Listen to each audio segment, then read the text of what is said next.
Ah, Bleach, l'anime que tout le monde adorait en 2008, puis que tout le monde a commencé à détester.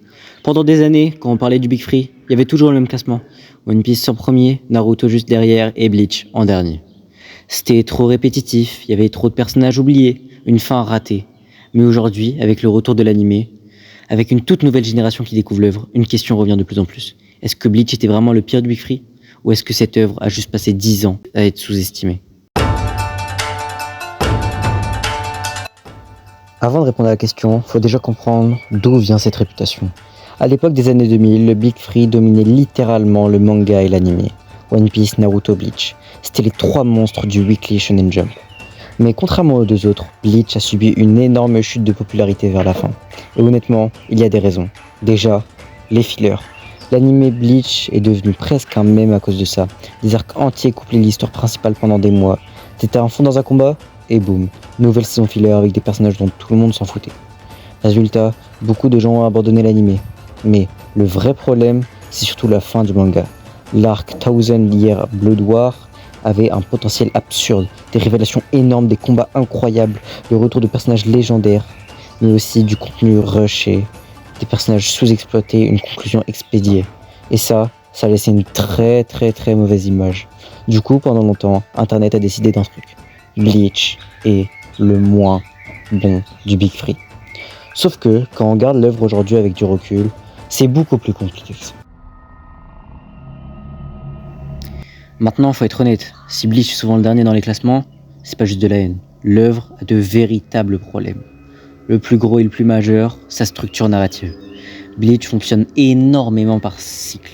Un anime arrive, Ichigo perd, nouvel entraînement, nouvelle transformation, Ichigo gagne. Et à force, la formule devient prévisible. Ensuite, beaucoup de personnages sont abandonnés. Le casting est immense, mais énormément de personnages deviennent inutiles après un moment. Chad, Orihime, même certains capitaines, par exemple Unohana. T'as parfois l'impression que l'histoire oublie ses propres personnages. Et puis, il y a Ichigo lui-même. C'est un protagoniste très différent de Luffy ou Naruto. Il est plus passif, moins rêveur, moins héros classique. Il n'a pas énormément de rêves. Certains adolescents ne veulent pas se rapprocher à lui-même. Certains adorent ce côté plus humain, d'autres le trouvent moins marquant. Et surtout, Bleach souffre énormément de comparaisons. Parce qu'en face, One Piece est considéré comme un monument du manga. Et Naruto, il a marqué toute une génération émotionnellement. Bleach, lui, brille surtout par l'ambiance et le style. Et forcément, pour certains, ça paraît moins profond.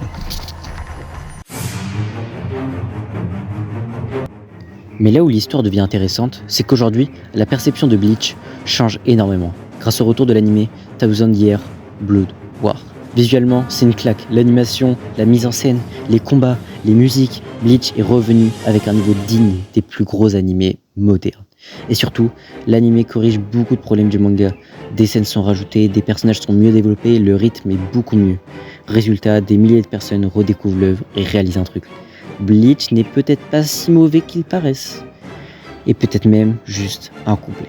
Parce que pendant longtemps, les gens ont retenu surtout les fillers, la fin rushée, les critiques internet. Mais avec du recul, Bleach possède une identité que très peu d'œuvres ont. Tu peux aimer ou non, Bleach a une âme. Et honnêtement, dans une époque où énormément de shonen se ressemblent, ça vaut énormément. Alors, est-ce que Bleach est réellement le pire du Big Three? Honnêtement, non. Mais est-ce que c'est le plus imparfait? Probablement oui. Bleach est une œuvre avec des énormes qualités et des énormes défauts. Son scénario est parfois irrégulier, son rythme peut devenir frustrant, certains personnages méritaient beaucoup mieux. Mais à côté de ça, Bleach possède une direction artistique mythique, des antagonistes légendaires, une ambiance unique, un style qui a influencé toute une génération. Et surtout, Bleach fait partie de ces œuvres qu'on ne ressent plus qu'on analyse. Tu regardes pas Bleach uniquement pour l'histoire. Tu regardes Bleach pour l'aura, les bankai, les OST, les entrées de personnages, cette sensation de classe permanente. Et au final, peut-être que le vrai problème de Bleach, c'est d'avoir été comparé toute sa vie à 2 monstres impossibles à battre. Une œuvre imparfaite, mais légendaire. Une œuvre qui a marqué toute une génération, même quand les gens se prétendaient la détester. Et au fond, peut-être que le plus gros problème de Bleach, c'est simplement d'avoir été comparé toute sa vie à 2 géants impossibles à dépasser.